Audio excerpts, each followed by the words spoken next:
నగేష్ గారు నమస్తే sir. Sir నమస్తే నమస్తే శ్రీకాంత్ గారు. సార్, మనం అందరం కూడా ఎప్పుడైతే 2014లో మన స్టేట్ ఫామ్ అయిందో, స్టేట్ ఫామ్ అయినప్పుడు అందరూ బాధపడింది ఏంటంటే హైదరాబాద్ని మనం వదిలేసి వస్తున్నామని. హైదరాబాద్ని వదిలేసి వస్తున్నామని ఎందుకండి? అదేదో పెద్ద నగరం ఒకటే అని కాదు. ఆ నగరం నుంచి వచ్చే సంపద, ఆ నగరంలో మనకు వచ్చే జాబులు, కొలువులు ఇవన్నీ కూడా చూసుకుని అవన్నీ మనం కోల్పోతున్నామే. అలాంటి ఒక మహానగరానికి ఈ రోజు మనం పరాయి వాళ్ళం అయిపోతున్నాం అనే బాధలో మనకు వచ్చాం. సో వచ్చినప్పుడు ఏంటంటే చంద్రబాబు గారు కూడా దీనికి ధీటుగా మనం ఒక క్యాపిటల్ కట్టాలి.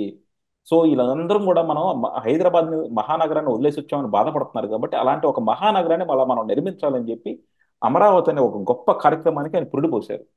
కానీ మనం దాంట్లో చూసాం, ఆ పురిట్లోనే దానికి ఎన్ని కష్టాలు వచ్చినాయో, ఈ రోజు ఏం జరుగుతా ఉందో. సార్, అంటే ఇప్పుడు తెలుగుదేశం వాళ్ళని అడిగితే అమరావతి గురించి చాలా గొప్పగా చెప్తారు.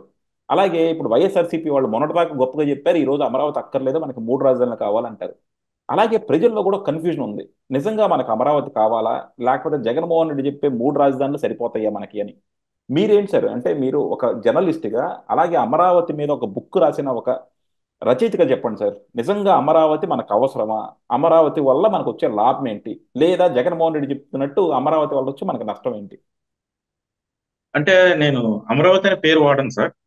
ఉమ్. అమరావతి మీద అమరావతి నగర అపూర్వ శిల్పాలను ఒక బుక్ రాసిన. ఓకే. ఉమ్. నేను అమరావతి అనే పేరు వాడను.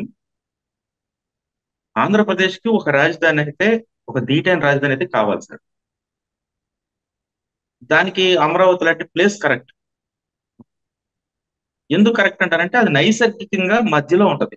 అంటే అటు రాయలసీమకు, ఇటు అనంతపురంకి, చిత్తూరుకి, ఇటు శ్రీకాకుళంకి మధ్యలో ఉంటుంది కాబట్టి ఈ విజయవాడ గుంటూరు జిల్లాల్లో రాజధాని ఏర్పాటు చేస్తే రైల్వే సెంట్రిక్ గా ఉంది, ట్రాన్స్పోర్ట్ సెంట్రిక్ గా ఉంది. ఇక్కడ నుంచి ఎక్కడికైనా ఈజీగా వెళ్ళొచ్చు. మచిలీపట్నం పోర్ట్ ఒక 60 కిలోమీటర్ల దూరంలో ఉంటది.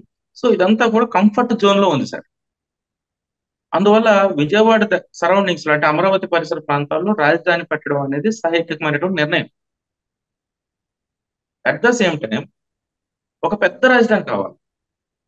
చాలా పెద్ద రాజధాని కావాలి. దానికి అనుగుణంగానే ప్రణాళికలు రూపొందించారు చంద్రబాబు నాయుడు గారి నాయకత్వంలో. అప్పుడు ఆ అంటే నేను ఆ గ్రాఫిక్స్ వాడి జోలికి వెళ్ళను.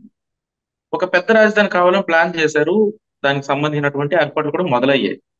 ఇక మూడు రాజధానులకు సంబంధించినటువంటి ఆలోచనకు వస్తుంది. అది ఒక పెద్ద ట్రాష్ సార్. మూడు రాజధానులు అనేది ఏంటి సార్? దరిద్రం కాకపోతే ఇప్పుడు మనం ఒక రాజధాని, ఇప్పుడు చైనా ఉంది సార్. చైనాకి ఒకటే రాజధాని సార్. రష్యాకి ఒకటే రాజధాని సార్. ఆ అంటే చైనా రష్యాలో అప్పుడప్పుడు బాగా వింటర్ ఉన్నప్పుడు కొంచెం వేరే ప్లేస్కి వెళ్తూ ఉంటారు. కానీ సౌత్ ఆఫ్రికాని మనం ఎప్పుడైనా ఒక రాజధాని సెలెక్ట్ చేసుకున్నప్పుడు మనకన్నా గొప్ప వాళ్ళని, మనకన్నా బాగా డెవలప్ అయిన వాళ్ళని తీసుకుని మనం వాళ్ళని ఆదర్శంగా తీసుకుని ముందుకెళ్తాం సార్. ఇప్పుడు ఆంధ్రప్రదేశ్ రాజధాని కావాలంటే ఏ సింగపూర్నో, ఏ స్పెయిన్, ఏ జర్మనీనో, ఏ ఇంగ్లాండ్నో, ఏ అమెరికానో, ఏ రష్యానో, ఏ చైనానో, ఇలాంటి దేశాలు, ఏ న్యూజిలాండ్, ఇలాంటి దేశాలని మనం ఆదర్శంగా తీసుకొని మనం రాజధాని సెలెక్ట్ చేస్తాం. సౌత్ ఆఫ్రికా ఏంటి సార్? సౌత్ ఆఫ్రికాను ఆదర్శంగా తీసుకుని మూడు రాజధానులు పెట్టారు సార్ వీళ్ళు. సౌత్ ఆఫ్రికా ఎంతో వెనకబడిన దేశం సార్. అంటే జగన్మోహన్ ఉం? రెడ్డి గారు కూడా మన అలాగే వెనకబడేటట్టు చేద్దామని కదా ఇప్పుడు ఈ 5 సంవత్సరాల్లో మనకు చేసింది అదే కాయన. సార్, ఏ మూడు అభివృద్ధి లేకుండా. రాజధానులు అనేది ఒక పెద్ద డ్రామా సార్. ఉమ్. ఒక పెద్ద డ్రామా. అంటే నేను అమరావతి నిర్మించాలంటే నువ్వేం చేస్తావని ప్రజలు అడుగుతారు. ప్రజలు అడిగినప్పుడు నేను మూడు రాజధానులు నిర్మిస్తానని చెప్పడం కోసం చేసినటువంటి ఆన్సర్ తప్ప, ఉమ్. మూడు రాజధానులు ఒక రాజధానిలో కట్టలేనోడు మూడు రాజధానులు ఏం కడతారు సార్ ఎవరైనా? జగన్మోహన్ రెడ్డి గారా, చంద్రబాబు నాయుడు గారా, నువ్వా, నేనా అనేది పక్కకు పెడితే సార్, ఒక రాజధాని కట్టుకునే ఆర్థిక పరిస్థితి మన మన రాష్ట్రానికి లేదు. మూడు రాజధానులు కడతాం సార్. ఎలా కడతారు సార్? అంటే ఇదంతా డ్రామా క్లియర్ ఇందులో. దానికోసం ఒక పెద్దగా పెద్ద లెక్కలు సార్. ఒక రాజధాని కట్టడానికి డబ్బులు లేవు మన దగ్గర. మూడు రాజధానులు ఎలా కడతాం సార్? ఒక హైకోర్టు ఏదో కర్నూలులో పడిసేసి ఒక రెండు బిల్డింగ్లు ఇక్కడ పెట్టేసి ఉన్న బిల్డింగ్లు వైజాగ్ లో వాడుకుంటే అవి రాజధానులు ఎందుకు అవుతాయి సార్? అవి రాజధానులు కాదు. ప్రజలను ఇబ్బంది పెట్టడానికి కొంతమంది అధికారులను అక్కడ, కొంతమంది అధికారులు ఇక్కడ, కొంతమంది అధికారులు వేరే చోట పెట్టడం అన్నమాట. అసలు న్యాయ రాజధాని కర్నూలులో ఉంటే, ఏదైనా సరే ఒక గవర్నమెంట్ తో ఇష్యూ ఉన్నప్పుడు, ఆ గవర్నమెంట్ కి సంబంధించినటువంటి అధికారులు విజయవాడలో ఉన్నప్పుడు, కర్నూలులో రాజధాని ఉంటే, సారీ కర్నూలులో హైకోర్టు ఉంటే నాలాంటి బాధితుడు ఎవడన్నా ఇక్కడికి వచ్చి పని చేసుకుని వెళ్ళాలనుకున్నవాడు విజయవాడ వచ్చి ఇక్కడ పనులన్నీ చూసుకుని మళ్ళీ దానికి సంబంధించిన సంతకాలు ఏమన్నా కాబట్టి అడ్మినిస్ట్రేషన్ వైజాగ్ లో ఉంటుంది కాబట్టి మళ్ళీ వైజాగ్ వెనక్కి పోయి అక్కడ పని చూసుకుని అక్కడి నుంచి మళ్ళీ కర్నూలు పోయి కర్నూలు కోర్టులో ఇష్యూ తేల్చుకుని వస్తాడా సార్? ఈ రాజధాని అనేది ఎప్పుడైనా దేనికి పెడతారు సార్? సింపుల్ సార్, ఒక గ్రామాన్ని యూనిట్ గా తీసుకున్నాం సార్ మనం. గ్రామ పంచాయతీలోనే అన్ని సరౌండింగ్స్ అన్ని గ్రామ పంచాయతీ కంట్రోల్లోనే పెడతారు సార్. ఎలక్ట్రిసిటీ వాడు గ్రామ పంచాయతీలోనే ఉంటాడు, తర్వాత పన్నులు వేసేవాడు పంచాయతీలోనే ఉంటాడు. మనకి అక్కడ సర్టిఫికేట్స్ ఏదో నేటివిటీ సర్టిఫికేట్లు ఇలాంటి ఇచ్చేవాడు సంతకాలు పెట్టగా అక్కడే ఉంటాడు. విఆర్ఓలు అక్కడే ఉంటారు. వాళ్ళందరూ ఎందుకు ఉంటారు సార్ అక్కడే? ఎవరింటి దగ్గర ఉండొచ్చు కదా ఊళ్ళోనే. ప్రజలు ఒక చోటకి వెళ్ళినప్పుడు అక్కడే అన్ని పనులు అయిపోవడం కోసం సింగిల్ విండో సిస్టమ్ లాగా అక్కడ పెడతారు సార్. ఇది పంచాయత్ గ్రామ వ్యవస్థకు సంబంధించి ఒక గ్రామంలోనే అధికారులందరూ అక్కడే ఉండాలనుకుంటారు. అలాగే మండల కేంద్రం ఉంటుంది సార్. మండల కేంద్రంలో ఎండి ఆఫీస్ ఒకే ఊర్లో పెడతారు, ఎంఆర్ ఆఫీస్ అదే ఊర్లో పెడతారు, పోలీస్ స్టేషన్ అదే ఊర్లో పెడతారు, మండల హెల్త్ సెంటర్ అదే ఊర్లో పెడతారు, అగ్రికల్చర్ డిపార్ట్మెంట్ అక్కడే పెడతారు, ఇరిగేషన్ డిపార్ట్మెంట్ అక్కడే పెడతారు, తర్వాత అగ్రికల్చర్ డిపార్ట్మెంట్ అంటే ఆ మండల కేంద్రంలోనే ఆ మండలానికి సంబంధించిన డిపార్ట్మెంట్లు అన్ని ఒక మండల కేంద్రంలో పెడతారు సార్. ఇది ప్రజలకు అర్థమయ్యే భాషలో నేను చెప్తున్నా. ఒక ఊర్లోనే ఎందుకు పెట్టాలి సార్? ఒక మండలంలో దాదాపు 20 గ్రామాలు ఉంటాయి యావరేజ్ గా.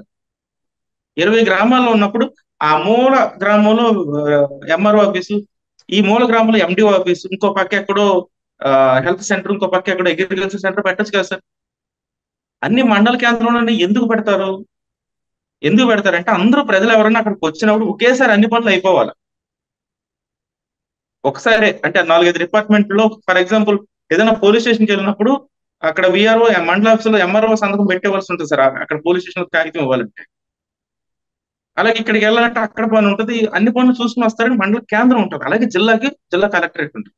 అలాగే రాష్ట్రానికి ఒక రాజధాని ఉండాలి సార్, ఒకే రాజధాని ఉండాలి. అసలు మనం ఇది కూడా 3 రాజధానులు. ఏదైనా పనులు తొందరగా అవ్వాలంటే సింగిల్ విండో పథకం అని చెప్పి పెడతా ఉంటారన్నమాట. ఎందుకు? అవును అన్ని సార్, ఒక చోట తొందరగా అయిపోతాయి అని చెప్పి. అవును. అందుకే జగన్మోహన్ రెడ్డి రాజధానికి ఒకటే ఉండాలి సార్. 3 రాజధానులు అనేది పెద్ద డ్రామా సార్, పెద్ద డ్రామా. మొన్న వాడెవడో ఒక పిచ్చోడు అనుకుంటా సార్, ఆ వాడు స్టేట్మెంట్ ఇచ్చాడు, రాజధాని లేకుండా జగన్మోహన్ రెడ్డి గారు అద్భుతంగా పరిపాలన చేశారు, ఇంకా అది చాలా అంటే వాడిని ఏమన్నారు సార్ అసలు? పాపం అమాయకత్వాన్ని మనం చూసి జాలి పడాలా? అతనికి జగన్మోహన్ రెడ్డి మీద ఉన్నటువంటి అభిమానాన్ని చూసి మనం అయ్యో పాపం ఏంటి ఇంత వీరాభిమానం ఉందా అంటే, ఈ- ఇంత నష్టం జరుగుతున్నా సరే అతను పొగుడుతున్నాడు అంటే, అంటే ఇలా పొగడడం ఇప్పుడు మీరు సార్ కొడాల వైసీపీ నాని గారు వాడేప్పుడు జగన్మోహన్ రెడ్డి పొగడాలి సార్, తప్పులేదు. కొడాల నాని గారిని మర్చిపోయారు. నేను కృష్ణా జిల్లానే, కానీ నాకు అమరావతి లేకపోయినా పర్లేదు, నేను జగన్మోహన్ రెడ్డితోనే ఉంటాను, మాకు అసలు రాజధాని అక్కర్లేదు, వైజాగ్ పోమని నేను రాజధాని అని చెప్పి క్లియర్ గా చెప్పాడు. సార్ ఆయనకి కావాల్సింది ఎమ్మెల్యే పదవి సార్, అది గుడివాడలో ఉంటుంది. ఆయనకి రాజధానితో పని లేదు. ఆయన హైదరాబాద్ లో రాజధాని ఉన్న కాళేశ్వర భద్ర ఫ్యామిలీ హైదరాబాద్ లో ఉంటుంది. ఆయనకి అమరావతి అవసరం లేదు సార్.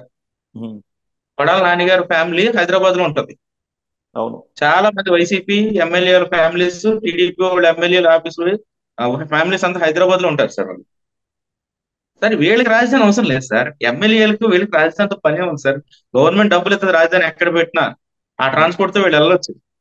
కానీ సామాన్యుడికి కావాలి సార్ రాజధాని, ఉద్యోగస్తులకు కావాలి రాజధాని, మిడిల్ క్లాస్ పీపుల్ కి రాజధాని కావాలి, లో మిడిల్ క్లాస్ పొలిటీషియన్స్ కి రాజధాని కావాలండి. ఎమ్మెల్యే ఆ పై స్థాయి వాడికి రాజధాని ఎక్కడ ఉంటే సార్ గవర్నమెంట్ డబ్బులతో తీసుకెళ్తుంది వాళ్ళని. ఒక ఒక మండల స్థాయి నాయకుడు రాజధానికి పోయి 4-5 పనులు చక్క పెట్టుకుని రావాలంటే ఒక చోటే ఉండాలి సార్ రాజధాని. కాబట్టి ఇదంతా ట్రాష్ సార్. సో రాజధాని లేకుండా పరిపాలిస్తున్నాడంటే మరి ఉపాధి ఎక్కడి నుంచి వస్తుంది సార్? ఎంత దౌర్భాగ్యం అంటే సార్, రాజధాని లేకపోతే వచ్చే నష్టం ఏంటంటే సార్, మన రాష్ట్రంలో ఉన్నటువంటి సంపద అంతా పట్టుకెళ్ళి ఇతర రాష్ట్రాలకు ఇవ్వడం లాంటిది సార్. ఇక్కడ డాక్టర్లు తయారవుతారు, ఇంజనీర్లు తయారవుతారు, చాలా మంది ప్రొఫెషనల్స్ తయారవుతారు సార్, ఎడ్యుకేటర్స్ అందరూ ఇక్కడ తయారవుతారు. ఇక్కడ చాలా డబ్బులు గవర్నమెంట్ ఖర్చు పెడుతుంది, ఇన్ఫ్రాస్ట్రక్చర్ కావచ్చు, లేదంటే వాళ్ళకి ఫీజు రియంబర్స్మెంట్ కావచ్చు, వాళ్ళు బాగా చదువుకోవడానికి చాలా సపోర్ట్ చేస్తూ ఉంది. వీళ్ళు ఇక్కడ బాగా చదువుకుని పోయి ఇతర రాష్ట్రాల్లో ఉద్యోగం చేస్తారు సార్. ఒక ఇంజనీర్ ఉంటాడు సార్, ఇంజనీరింగ్ చదివే అబ్బాయి ఇక్కడ ఇక్కడ ఏదో విజయవాడలో చదువుతాడు, ఏదో ఆంధ్రప్రదేశ్ లో ఏదో ఇంజనీరింగ్ కాలేజీలో చదువుతాడు, అతనికి గవర్నమెంట్ ఫీజు రియంబర్స్మెంట్ ఇస్తుంది, ఫీజు గవర్నమెంట్ కడుతుంది, గవర్నమెంట్ డబ్బులతో చదువుకొని, ప్రజల డబ్బులతో చదువుకొని వాడికి ఉద్యోగం ఎక్కడ రావాలి సార్? హైదరాబాద్ లో వస్తుంది, లేదా చెన్నైలో వస్తుంది, లేదా బెంగళూరులో వస్తుంది, లేదా ముంబై వస్తుంది. అంటే వాడు ఇతర రాష్ట్రాలకు వెళ్ళి అక్కడ ఉద్యోగం చేస్తాడు. అక్కడ ఉద్యోగం చేసినప్పుడు వాడికి వచ్చే జీతం మీద ట్యాక్స్ ఎవరికి కడతారు సార్? ఆ ప్రభుత్వానికి కడతాడు. ఆ ప్రభుత్వానికి కడతారు. ఉమ్. ఆ ప్రభుత్వానికి కడుతున్నాడంటే ఇక్కడ డబ్బులతో చదువుకొని, ఇక్కడ గవర్నమెంట్ ప్రజల డబ్బుతో చదువుకొని వాడు వెళ్ళి ఇతర రాష్ట్రాలకి ఇన్కమ్ పెంచుతున్నాడు. అదే ఇక్కడ ఉద్యోగ అవకాశాలు, ఉపాధి అవకాశాలు, ఒక రాజధాని ఉంటే సాఫ్ట్వేర్ కంపెనీలు వస్తాయి, ఫ్యాక్టరీలు వస్తాయి, అన్ని వస్తాయి. వచ్చినప్పుడు ఇక్కడే ఉద్యోగం దొరుకుతుంది, వాడు ఇక్కడే సంపాదించుకుని ఇక్కడే ట్యాక్స్ కడతాడు. కాబట్టి 3 రాజధానులు ఉంటే ఎక్కడ వస్తాయి సార్? కాబట్టి రాజధాని అనేది, ఒక పెద్ద రాజధాని ఆంధ్రప్రదేశ్ లాంటి ఉన్నతమైనటువంటి రాష్ట్రానికి అవసరం. ఎందుకంటే ఆంధ్రప్రదేశ్ కి 916 కిలోమీటర్ల తీరం ఉంది సార్. అద్భుతం ఇది అసలు. ప్రపంచంలోనే చాలా తక్కువ రాష్ట్రాలకు ఉండే అవకాశం సార్ ఇది. అవును. అంటే ఒక ఒక ఖండానికి ఉండాల్సిన లక్షణాలన్నీ మన రాష్ట్రానికి ఉన్నాయి. ఉమ్. ఉపఖండం లాంటిది. అంటే భారతదేశంలో ఉపఖండం అని ఎందుకంటారంటే సార్, ఒక ఖండానికి ఉండే లక్షణాలు అన్ని ఉన్నాయని. గట్టిగా నదులు ఉన్నాయి చెప్పండి, మనకి. గట్టిగా చెప్పండి సార్. ఎవరికైనా రాజకీయ అవకాశం అది ఉంటే దాన్ని ఒక ఉద్యమంగా తీసుకొని మళ్ళీ సపరేట్ కంట్రీ అంటారు ఆంధ్రప్రదేశ్. కేసీఆర్ లాంటి వాడు అంటే ఎవడొకడు ఉన్నాడు అనుకోండి. ఆ, బీజేపీ వాడి వల్ల అది కూడా జరిగిపోతుంది సార్. జరుగుద్ది. బీజేపీ పుణ్యమని దేశం మత ప్రాతిపదికన కానీ, అభివృద్ధి ప్రాతిపదికన కానీ, సౌత్ ఇండియా నార్త్ ఇండియా ప్రాతిపదికన కానీ వాళ్ళు సౌత్ ఇండియాలో దోచుకుని నార్త్ కు పెడుతున్నటువంటి వైనం ఇవన్నీ చూస్తే ఎప్పటికప్పుడు ఉద్యమం వస్తుంది సార్. ఆ మధ్య కాలంలో తెలంగాణలో ఈ మాట వినిపించింది, ఈ స్లోగన్ వినిపించింది, కేరళలో వినిపించింది, తమిళనాడులో వినిపించింది సార్. అవును. ఈ 5 రాష్ట్రాలు కానీ ఒక్కసారి కలిసి అనుకోండి, కేరళ, కర్ణాటక, తెలంగాణ, తమిళనాడు అండ్ ఆంధ్రప్రదేశ్ 5 రాష్ట్రాలు కలిసి అనుకోండి, అలాంటి స్లోగన్ గట్టిగానే రావచ్చు. సో ఒక ఉపఖండానికి ఉండాల్సిన లక్షణాలు ఉన్నాయి. ఉపఖండ లక్షణాలు అంటే కొండలు ఉండాలి, అడవులు ఉండాలి సార్, మనకు సంపూర్ణంగా ఉంది. నదులు ఉండాలి, సంపూర్ణంగా ఉంది. సముద్రం ఉండాలి, సంపూర్ణంగా ఉంది. పలు రకాల నేలలు ఉండాలి, మనకు అన్ని రకాల నేలలు ఉన్నాయి. నల్లరేగడి, ఎర్రరేగడి, మెట్ట, డెల్టా, అన్ని రకాల నేలలు మన ఆంధ్రప్రదేశ్ ఉన్నాయి. అంటే సహజ సిద్ధమైనటువంటి వనరుల సంపత్తికి నిలయం సార్ మన ఆంధ్రప్రదేశ్. మరి ఇలాంటి ఆంధ్రప్రదేశ్ ని పట్టుకుని డెవలప్ చేయకుండా వీళ్ళ రాజకీయాల కోసం, వీళ్ళ కులతత్వాల కోసం, వీళ్ళకు ఉన్నటువంటి కుర్చీ పిచ్చి కోసం సర్వనాశనం చేస్తుంది సార్. అంటే ఇక్కడ ఒక జగన్మోహన్ రెడ్డి గారిని తిట్టడం కాదు సార్, చంద్రబాబు నాయుడు గారిని కూడా తిట్టాలి. ఎందుకు తిట్టాలంటే సార్, వీళ్ళిద్దరూ, చంద్రబాబు నాయుడు గారు రాజధాని అనే దాన్ని ఒక పెద్ద లెవెల్లో, అంటే మన స్థాయి మించి ప్లాన్ చేశారు. జగన్మోహన్ రెడ్డి గారు దాన్ని ఏం చేశారంటే, అది మన స్థాయి కాదని ఒక పక్కకు పెట్టి అక్కడ పెట్టుబడి పెట్టడం నష్టం జరిగేలా చేశారు. సో ఇక్కడ నష్టపోయింది ఎవరు సార్? పెట్టుబడిదారులు నష్టపోయారు, తర్వాత మిడిల్ క్లాస్ నష్టపోయారు, నిరుద్యోగులు నష్టపోయారు, ఉద్యోగాలు లేక ఉపాధి కోసం ఎదురు చూసే కార్మికులు నష్టపోయారు. ప్రజలకు వచ్చే ఇన్కమ్ సోర్సెస్, అంటే ఇప్పుడు ఈ పాటికి రాజధాని నిర్మాణం సగం జరిగి ఉంటే, అక్కడ కొన్ని కోట్ల రూపాయలు డెవలప్ అయ్యి ఉంటే, కొన్ని వేల మందికి ఉద్యోగాలు దొరుకుంటాయి. కనీసం కన్స్ట్రక్షన్ రంగంలో అక్కడ ఉద్యోగాలు దొరుకుంటాయి. బోల్డ్ అంతా జరుగుతూ ఉండేది ఇప్పటికి. బోల్డ్ వర్క్ జరుగుతూ ఉంటే, అక్కడ ఉపాధి జరుగుతూ, అక్కడ డబ్బులు రన్ అవుతూ ఉంటే, ఆ డబ్బులు మళ్ళీ ఇటు వస్తాయి. ఆర్థిక శాస్త్రంలో సింపుల్ లాజిక్ సార్, మీరు డబ్బులు ఎంత ఖర్చు పెడితే ఆ దేశం అంత డెవలప్ అవుతుంది.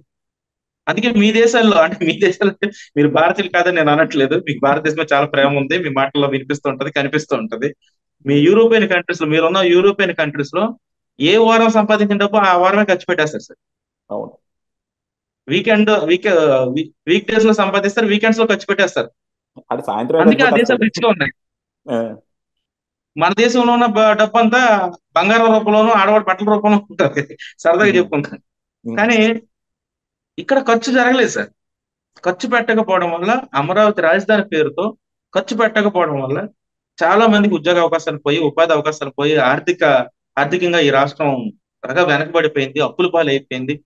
ఆయన కొన్ని లక్షలు అప్పులు చేస్తే దానికి ఆయన 10 రెట్లు అప్పులు జగన్మోహన్ రెడ్డి గారు చేశారు. దీని అంతటి వల్ల కూడా ప్రజలకి రానున్న కాలంలో గడ్డు పరిస్థితులు వస్తున్నాయి సార్, రాజధాని లేకపోవడం. ముందు ఏదో ఒక నిర్మాణం జరగాలి కదా సార్. ఇంత మంచి ఆపర్చునిటీ సార్ వీళ్ళకి. జగన్మోహన్ రెడ్డి గారు కూడా చాలా మంచి ఆపర్చునిటీ. ఆయన మరి ఎందుకు రాంగ్ డైరెక్షన్ తీసుకున్నాడో నాకు అర్థం కావట్లేదు. నాకైతే ఒకటి అర్థమైంది సార్, అమరావతిలో ఆయన కమరావతి అన్నాడు. నాకు అర్థమైంది అయితే ఒకటే సార్. బేసిక్ ఏంటంటే చెప్పండి సార్. జగన్మోహన్ రెడ్డి గారికి ఏది నిర్మించేంత సత్తా అయితే లేదండి. ఎందుకంటే చూసుకుందాం, చంద్రబాబు గారు మనం అనుకుందాం అంటే ఆయన చాలా పెద్ద విజన్ తీసుకున్నారని. కానీ ఆయన ఉన్న 5 సంవత్సరాల్లో కనీసం ల్యాండ్ పూలింగ్ చేశారు, అలాగే డిజైన్స్ తీసుకున్నారు, అలాగే కొన్ని కన్స్ట్రక్షన్స్ కూడా చేశారు. మనకి సీడ్ యాక్సెస్ రోడ్ వేశారు, అలాగే మనం నిన్న మాట్లాడుకున్నట్టు హైకోర్టు కట్టారు, సచివాలయాలు కట్టారు, అలాగే మనకి ఎమ్మెల్యే క్వార్టర్స్, జడ్జి క్వార్టర్స్ ఇవన్నీ కూడా కట్టారు. సో బోల్డ్ అంత కన్స్ట్రక్షన్ చేశారు ఆయన, ఎంత కొంత. ఆయన ఉన్న 5 సంవత్సరాల్లో, ఎందుకంటే మనకి క్యాపిటల్ డిసైడ్ చేసింది 1 సంవత్సరం పట్టింది. ఆ తర్వాత ఎలక్షన్స్ వచ్చేసి 1 సంవత్సరం అనుకుందాం. 3 సంవత్సరాల్లో మాత్రం ఆయన చాలా చేశారు ఆయన. కానీ జగన్మోహన్ రెడ్డి గారు 5 సంవత్సరాల్లో అదే ఎందుకంటే అప్పటికి అన్ని పర్మిషన్స్ అన్ని వచ్చేసి ఈ కంప్లీట్ గా మనకి ప్లాన్ తో రెడీగా ఉందన్నమాట. జగన్మోహన్ రెడ్డి గారు కావాలనుకుంటే విత్ ఇన్ 2 ఇయర్స్ మొత్తం కన్స్ట్రక్షన్స్ అయిపోయాయి. అందులో ప్రైవేట్ ల్యాండ్లు ప్రైవేట్ వాళ్ళకి ఇచ్చేసిన వాళ్ళు కన్స్ట్రక్షన్ చేసేసుకునేవాళ్ళు. సో జగన్మోహన్ రెడ్డి గారికి ఏంటంటే అది కూడా చేయలేకపోయారు అనమాట. సరే, ఆయన వద్దనుకున్నారు, మీరు అన్నట్టు 3 రాజధానులు అనుకున్నారు, వైజాగ్ అనుకున్నారు. వైజాగ్ లో కూడా ఆయన ఈ రోజు దాకా చేసింది ఏంటండి? ఈ రోజు దాకా ఆయన చేసింది ఏమీ లేదు. మీరు అన్నట్టు ఏంటంటే ఆయన పబ్బం గడుపుకున్నారనమాట. ఏమి చేయాలంటే సార్, రుచికొండ కొండ కొట్టేస్తే కొండను కొట్టేశారులేండి ఆయన, ఆయన ప్యాలెస్ కట్టుకోవడానికి. అదొక్కటి చేశారు. ఏంటంటే జగన్మోహన్ రెడ్డి గారి కంటే ఒక్కటేనండి, ఆయన కన్స్ట్రక్టివ్ పాలిటిక్స్, డెవలప్మెంటల్ పాలిటిక్స్ రావు. వాళ్ళకల్లా వచ్చింది ఏంటంటే కడప కైండ్ ఆఫ్ నేటివిటీ నుంచి వచ్చిన రాజకీయం అనమాట. ఆడిని తన్ను, లేదంటే పెట్టు, నీ కోసం పని చేయించుకో, వాడిని ఎదగనీయకూడదు అనమాట. వాడిని ఎదగనీ ఆడు నీ వెనకాల తిరగాలి. నీ వెనకాల తిరగాలంటే ఏంటి? ఆడికి వ్యవసాయం ఉండకూడదు. సో వాళ్ళ పొలాలన్నీ కొట్టేయటం, వాళ్ళకి నీళ్లు రాకుండా చేయటం. సో నువ్వు ఇచ్చే నూకల మెతుకుల కోసం వాళ్ళ కుటుంబం అంతా నీకు కష్టపడాలన్నమాట. జగన్మోహన్ రెడ్డి గారు రాష్ట్రం అంతా ఫాలో అవుతున్న ఫిలాసఫీ ఇది. దాన్ని చాలా మంది చెప్పలేకపోతున్నారు. అది మాత్రం ప్రజలకు అర్థమయ్యేలా చెప్పాలి. ఈ రోజు మన రాజధాని నాశనం చేసేసి, మన బతుకులు నాశనం చేసేసి బాగుపడిన ఒకే ఒక వ్యక్తి ఎవరున్నారంటే జగన్మోహన్ రెడ్డి. రాష్ట్రం అంతా నాశనం అయిపోతున్న బాగుపడుతున్న వ్యక్తి జగన్మోహన్ రెడ్డి. సో దాన్ని ప్రజలు గుర్తించట్లా. మాకేదో ఇస్తున్నారు అనుకుంటున్నారు. మీకు ఎన్నో రావాల్సిన అన్ని దోసుకొని మీకు కొద్దిగా ఇస్తున్నారు. మీ జీవితాలను నాశనం చేసి మీకు కొద్దిగా ఇస్తున్నారు. అది ఏ ప్రభుత్వం వచ్చినా ఇస్తుంది. జగన్మోహన్ రెడ్డి ఒకటే కాదు, అది ఏ ప్రభుత్వం వచ్చినా మీకు ఇచ్చే సంక్షేమం ఇస్తుంది. కానీ అభివృద్ధి కూడా చేసేవాళ్ళు కావాలి, రాజధాని కట్టేవాళ్ళు కావాలి, రోడ్లు వేసేవాళ్ళు కావాలి. సో వాళ్ళని మీరు చూసి ఎన్నుకోండి. అది కనుక చేసుకోకపోతే మాత్రం మీరు భావితరాలు నష్టపోతారు, మీ భవిష్యత్ తరం నష్టపోతుంది. మీరు అన్నారు చూసారా, ఉద్యోగాల కోసం వేరే ఊర్లు పట్టుకుపోతారని. అదే మళ్ళా జగన్మోహన్ రెడ్డి వస్తే మాత్రం ఉద్యోగాలు కాదండి, ఇక్కడ ఉన్న ప్రతి ఒక్కడు కూడా ఊరు విడిచి వెళ్ళిపోవాల్సిన పరిస్థితి వస్తుంది. మనం ఒక్క వెల్ఫేర్ స్కీమ్స్ మీద బతికే వాళ్ళు తప్ప మిగతా వాళ్ళు ఎవరు కూడా బతకలేని పరిస్థితి వస్తుంది ఆంధ్రప్రదేశ్లో. సో డెఫినెట్ గా వాళ్ళు మాత్రం చూస్- వెల్ఫేర్ స్కీమ్స్ మీద ప్రజలు బాగుపడుతున్నారు, బతుకుతున్నారు అని ఒక రూమర్ ఒకటి స్ప్రెడ్ అవుతుంది సార్. ఉహుం. అంటే అది కూడా తప్పు సార్. తప్పే కానీ కొంతమంది అంటే మనకి ఉంటారు కదా సార్. ఇప్పుడు జనరల్ గా కూడా ఎవడైనా సరే కష్టపడేవాడు. ఈ రోజు మనకు ఉన్నారు సార్, మన బిల్డింగ్ కార్మికులు ఉన్నారు. వాడు ఒక రోజు కూలికి వస్తే వాడికి వచ్చేది 1000 రూపాయలండి. ఒక్క రోజు కూలికి వస్తే వాడికి వచ్చేది 1000 రూపాయలు. సో నెల రోజుల్లో వాడు సంపాదించేది 25,000 రూపాయలు. వీళ్ళు సంవత్సరానికి ఇచ్చే 15,000 వాడికి అక్కర్లేదండి, వాళ్ళ కుటుంబానికి అక్కర్లా. ఆడికి పని సార్ ఉంటే చాలు అనమాట. పని ఉంటే చాలు. కానీ కొంతమంది అదే సార్ బద్దకస్తులు ఉంటారు. చెప్పేది. అంటే ఉమ్, చాలా మంది ఇప్పుడు ఎలా ఉన్నారంటే సార్, అంటే కొంతమంది అంటే ఇప్పుడు మనం ఆ ఆ వాస్తవాలు కూడా మాట్లాడుకోవాలి సార్. ఉమ్. వెల్ఫేర్ స్కీమ్స్ మీద కొంతమంది ప్రజలు బతికేస్తున్నారని అనుకుంటున్నారు కదా సార్, అది కూడా తప్పు సార్. బతికేస్తున్నారంటే అసలు అవి ఇస్తున్నారు, దానికి లోబడి ఓట్లు వేసే వాళ్ళు కూడా ఉన్నారు కదా, దాన్ని మనం తప్పట్లేము. సార్ సో ఇప్పుడు ఉమ్, ఇస్తే తీసుకుని ఓటేసే వాళ్ళు ఉంటారు సార్, కానీ ఉమ్, దాని మీద ప్రజలు బతకట్లేదు, ఉమ్. బతకలేరు. ఇప్పుడు బా ఒక నిజంగా ఆటోవాడికి సంవత్సరానికి 15,000 ఇస్తారు, బతకలేడు సార్. ఒకటి ఒక సార్ ముసలావిడికి నెలకి 2,500 రూపాయలు ఇస్తే 2,500 ఈ రోజుల్లో బతకలేరు సార్. ఇది ఇక్కడ అదొక మనం 10 రోజులు బతకలేదు సరిపోవచ్చు. నిక్కచ్చిగా మాట్లాడుకోవాలి సార్. నిజంగా కనుక ఆడు బతకలేకపోతే ఆడు క్లియర్ గా చెప్పాలి, మీరు ఇచ్చే సంక్షేమ పథకాలు మాకొద్దు, మాకు మంచి పాలన కావాలి, మాకు అభివృద్ధి కావాలని ప్రజలు చెప్పగలగాలి. దానికి సార్ ఓటేయాలి. ప్రజలు సార్ దానికి సార్ ఓటే ఇక్కడే దానికి సార్ ఓటేసినప్పుడు ఇక్కడే ఉమ్, ఇక్కడే మనం ఒక విషయం మనం గమనించాలి సార్. ఉమ్, ప్రజలకు అంత అవేర్నెస్ ఉంటే, ప్రజలకు అంత అవగాహన ఉంటే, ప్రజల్లో అంత ఎదిరించే తత్వం ఉంటే, ప్రజలకు అంత ప్రశ్నించే తత్వం ఉంటే, ప్రజలకు అంత జ్ఞానం ఉంటే, ఈ నాయకులు కూడా ఇక్కడ ఇలా పేరు ప్రఖ్యాతులు సాధించలేరు సార్. ప్రజల అమాయకత్వంలో, మూఢత్వంలో ఉన్నారు కాబట్టే, స్వార్థంతో కూడా ఉన్నారు కాబట్టే ఈ స్వార్థం. నాయకుల యొక్క ఆటలు సాగుతున్నాయి సార్. అవును. ప్రజలు తెలుసుకోవాలంటే చాలా టైం పట్టుద్ది. ఎందుకంటే వాళ్ళు వ్యక్తిగతమైనటువంటి కుటుంబ పోషణకు చాలా కష్టాలు పడుతున్న టైంలో 1000 రూపాయలు వచ్చింది అనుకోండి, చాలా హ్యాపీ ఫీల్ అవుతుంది సార్. అలా హ్యాపీ ఫీల్ అయ్యి భక్తులుగా మారిపోతుంది. కాబట్టి అదేనండి. ఇవన్నీ మనమే తెలియజేయాలి. ప్రతిపక్షాలది కూడా చాలా బాధ్యత ఉంది, ఒక మీడియాదే కాదు సార్. అది ఇక్కడ ప్రతిపక్షం కూడా ఇక్కడ చాలా ఇక్కడ స్ట్రాంగ్ గా వ్యవహరించాలి ఇక్కడ. రాజకీయ పార్టీల బాధ్యత ఉండదు సార్. రాజకీయ పార్టీలకు ఎప్పుడైనా కావాల్సింది ఏంటంటే గెలుపు. సో ప్రజలు ఎవరు ఎక్కువ వెల్ఫేర్ స్కీమ్స్ ఇస్తే వాళ్ళకే ఓటేస్తున్నారనే భ్రమలో రాజకీయ పార్టీలు ఉన్నాయి. అది నిజం కూడా. సో డెఫినెట్ గా ఉమ్, ఒకళ్ళ మీద ఒకళ్ళు పోటీ పడి వాళ్ళు వెల్ఫేర్ స్కీమ్స్ పెంచుకుంటానే ఉంటారు. సో ఈ బాధ్యత ఎవరిదంటే ప్రజలదండి. మీలాంటి మాలాంటి వాళ్ళది. మనందరం కూడా ప్రజలను ఎడ్యుకేట్ చేయాలి. మీడియా ఎడ్యుకేట్ చేయాలి. ఎడ్యుకేట్ చేసి మీకు వెల్ఫేర్ స్కీమ్స్ మీద మీకు వస్తుంది ఎంత, మీకు పోతుంది ఎంత మనం చెప్పగలగాలి. చెబితే ఈ రోజు కాకపోతే రేపటి కన్నా మారుతుంది. ఎందుకంటే ఈ రోజు అనుకుందాం సార్, వెల్ఫేర్ స్కీమ్స్ మీదే గనక ఓటింగ్ జరుగుతుందనే భ్రమలో గనక రాజకీయ పార్టీలు ఉంటే రేపు పొద్దున వచ్చేసి మీరు ఇంట్లో కూర్చోండి, మేము మీకు తీసుకొచ్చి డబ్బులు ముద్ద కూడా నోట్లో పెడతామంటారు. సో ఆ స్థితికి వెళ్ళిపోతారు. సో డెఫినెట్గా ఏంటంటే మనం మాత్రం కంపల్సరీ ఎంత కొంత ఇన్ఫ్లుయెన్స్ చేస్తున్నాయి కాబట్టి వెల్ఫేర్ స్కీమ్స్ మనం దాన్ని ఎడ్యుకేట్ చేస్తూనే ఉండాలి సార్. అది. Okay sir, sure sure, yeah. తప్పకుండా. యా. థ్యాంక్ యూ అండి. Thank you very much sir. Thank you sir.